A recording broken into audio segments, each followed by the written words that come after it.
Hey everyone, Paul from TechZenik here. In this lesson, we'll be learning about CSS selectors.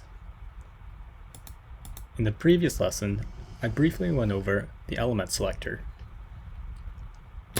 To go over it, we just created a tag, in this case a p tag,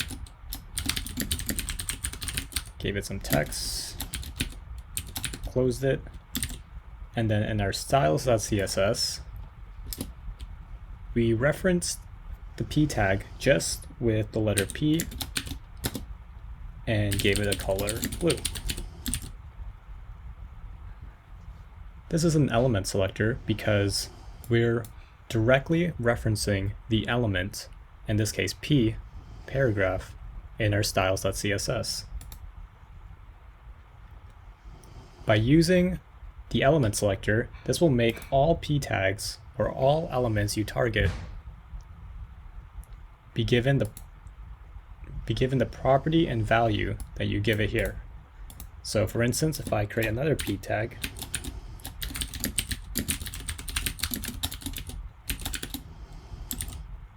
and we can see on the HTML, all future p tags will have this property.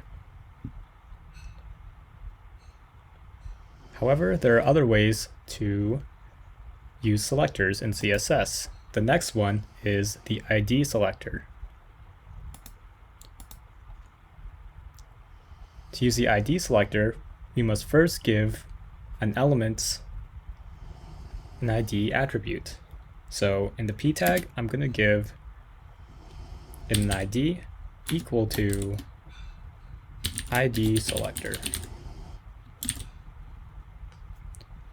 Now, in our CSS, to reference that ID, we use hashtag and the ID name.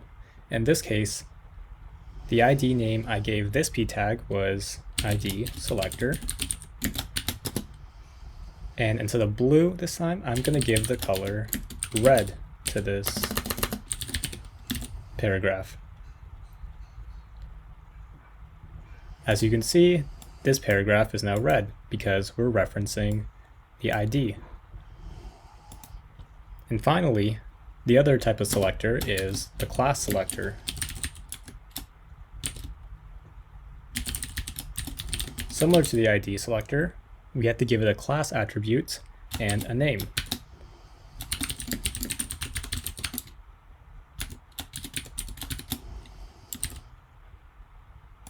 Back to our styles.css.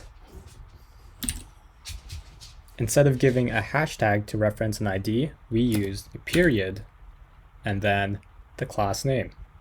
In this case, I called my class selector. And this time, I'm going to give it the color green.